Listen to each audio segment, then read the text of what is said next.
On a certain day, I happened to be sitting in a certain place. I actually thought it's about 25–30 minutes, but when I came to my normal senses, 13 days had gone by. I was sitting right there.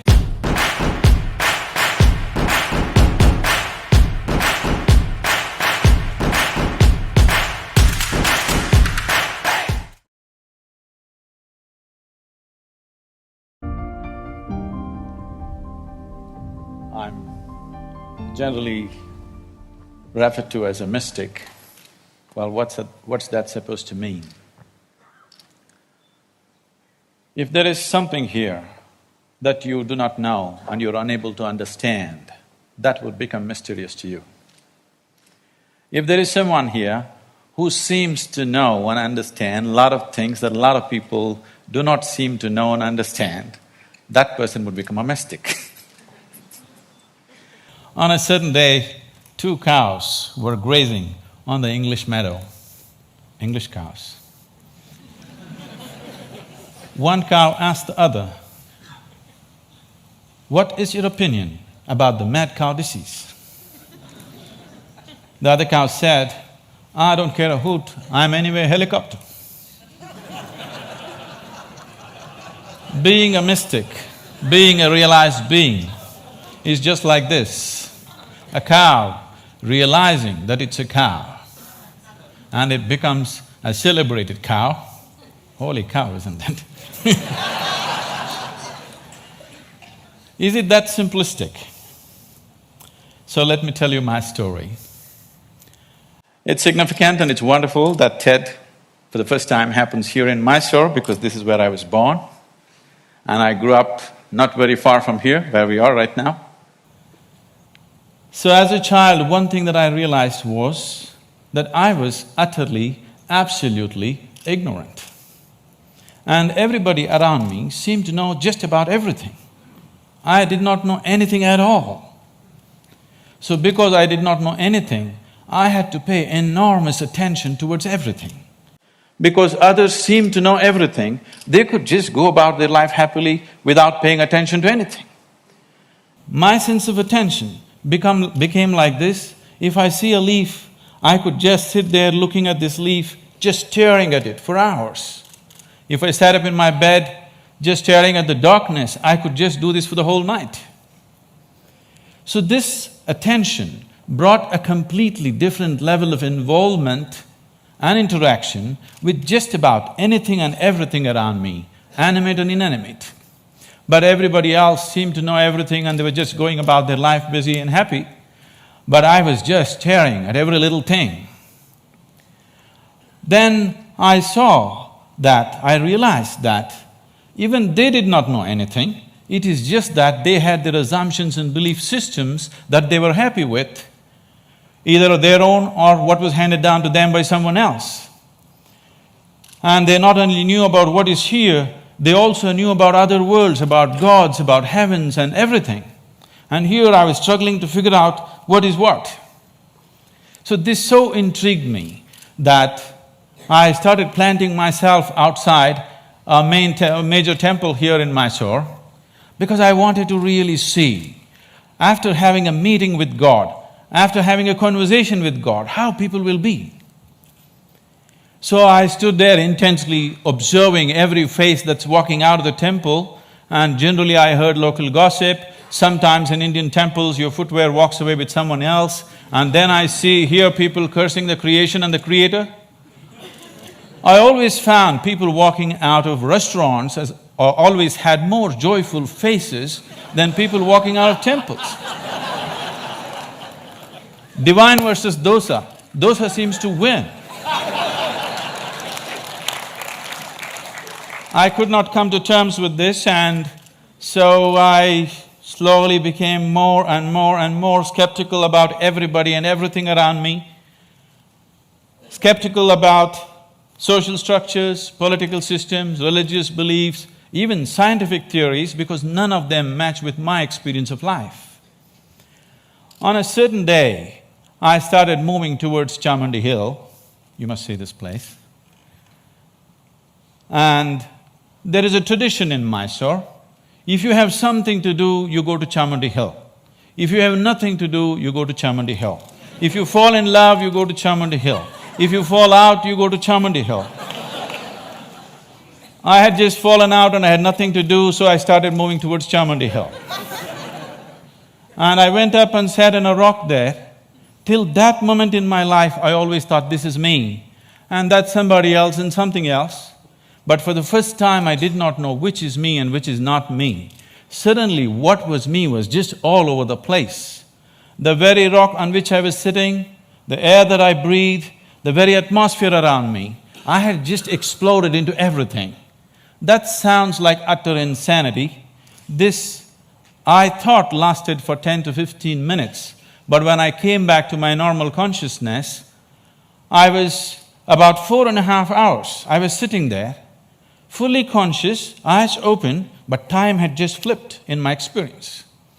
For the first time in my adult life, tears were flowing down, and I've always been peaceful and happy, that was not an issue, but here I was drenched in a completely different kind of blissfulness, every cell in my body bursting with ecstasy. When I shook my head and trying to get some logical explanation for what's happening to me, the only thing that my very smart mind could say was, maybe I'm just going off my rocker. This experience, as it deepened and it started repeating itself, if I just sit here, what is moments for me seem to be hours for others. I think it's a minute, hours are gone. On a certain day, I happened to be sitting in a certain place. I actually thought it's about 25–30 minutes, but when I came to my normal senses, 13 days had gone by. I was sitting right there. India being what it is, a whole crowd had gathered, garlands around my neck, people touching my feet, somebody wants to know what will happen to his business, somebody wants to know when his daughter will get married. All the things that I hated were just happening around me. And I had to move away from this place just to avoid this crowd around me.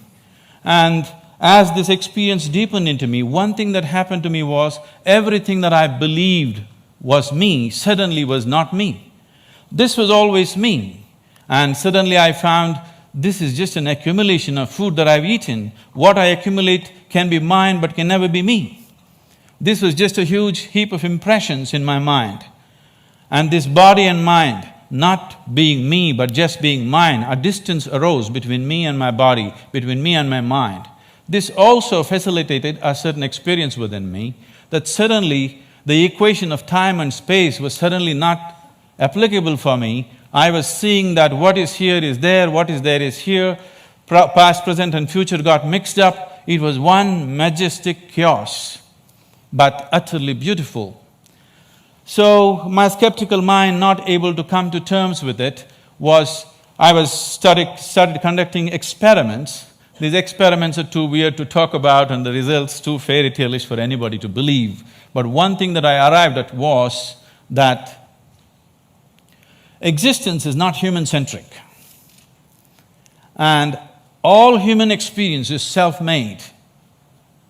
Most people believe that their experiences are molded by what situations in which they exist, but all human experience is 100% self-created from within. I think today a lot of science is beginning to agree with that. And having realized that, if all experience is created from within, if the basis of your experience is within you, the seat of your experience is within you as it is, what kind of experience of life would you want to have? For yourself, I'm sure you want it to be at most pleasantness, whatever you may be doing. What you want for your neighbor may be debatable, but what you want for yourself, definitely you want utmost pleasantness. As I realized the basis of my experience is within me, I shifted from staring at things to sitting with my eyes closed. This was a dimensional shift in my life, from staring to sitting with my eyes closed.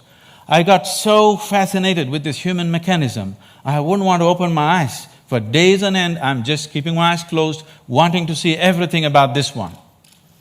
And what I realized was, if I take a piece of bread and put it into this system, this piece of bread becomes my body in a few hours, and I begin to experience this as myself. This amazing process, as I became more and more aware of it, I saw the very source of creation. The very maker of this body, the manufacturer of this body is within. Once I saw this, and I could see that I could rewire my brains completely in 24 hours, changing myself beyond social upbringing, family situations, even genetic qualities in me. I could see I could just completely change everything about myself. In 24 hours, I'm a different person. Another 24 hours, I'm a different person. I was like a conscious schizophrenic trying out different things. On a certain day, I just, in a field hockey game, I fractured my left ankle, and I went and sat down in a place. I was in excruciating pain, and by then I had also become a chronic asthmatic, and I had a very severe bout of asthma. And this pain and this inability to breathe together, they were quite something. At that moment it occurred to me, if the maker of this body is inside, why is it that I cannot mend this from inside? I sat down with a certain resolve. If this is true, I must be able to allow it to mend itself, otherwise I must be completely on a wrong track. I sat down with my eyes closed for about little more than an hour. When I came out, my asthma left me, never to come back again. And above all, my fractured leg was perfectly okay in little more than an hour's time. Armed with this experience, I started creating methods and systems through which every human being could access that intelligence and that capability within the system which can make a piece of bread into a human being. This intelligence and this competence within the human system, which is not just about thought process, exists in every human being, but unfortunately remains untapped.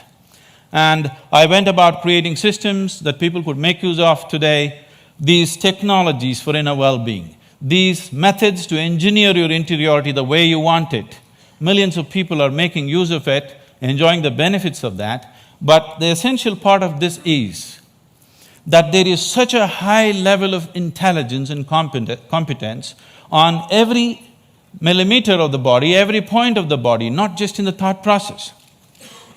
This is completely untapped by human societies. There are ways to do this, and as I went into this process, what I saw was, what is it that determines what is me and what is not me?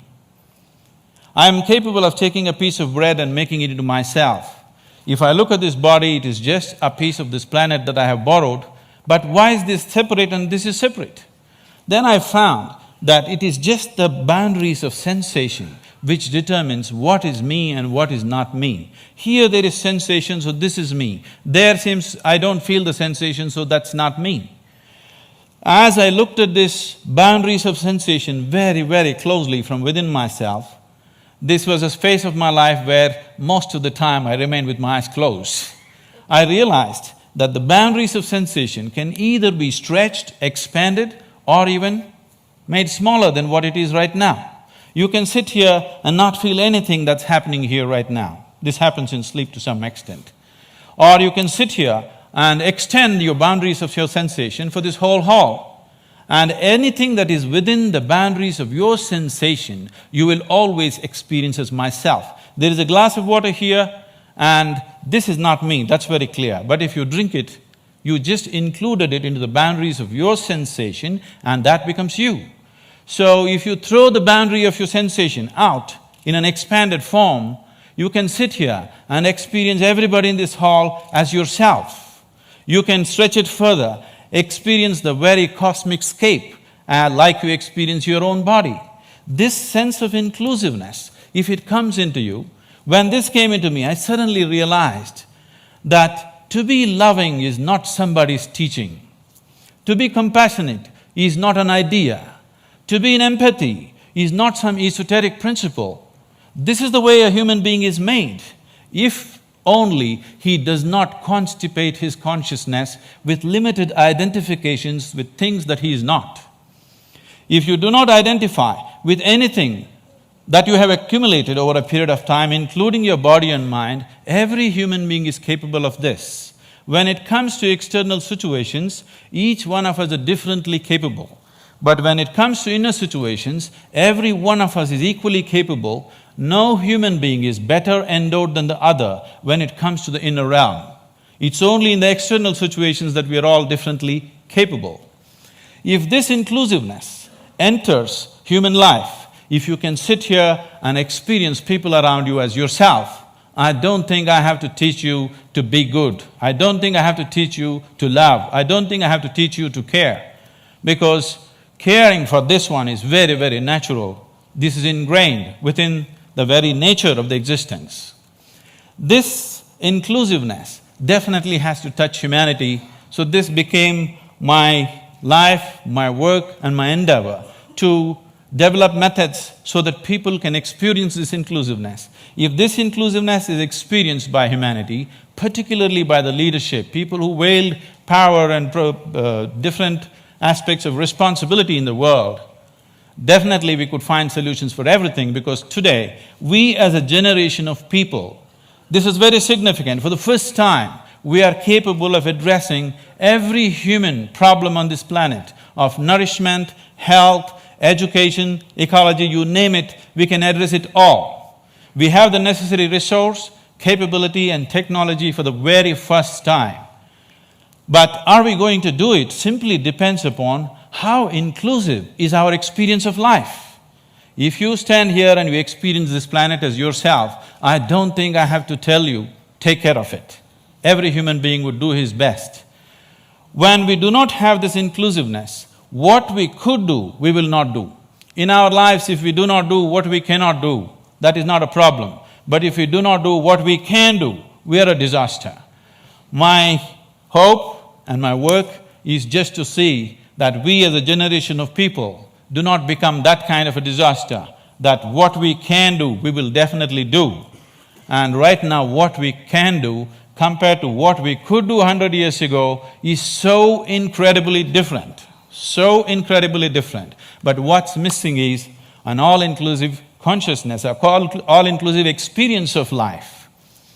If only we bring this about in the leadership, in the people, only then we will seek solutions that are relevant for all. Otherwise, we'll go about dabbling, creating… In the name of creating solutions, we go about creating more and more problems. If we truly have to create solutions that are relevant for all, an experience of absolute inclusiveness has to happen to humanity, and it's possible. Thank you very much.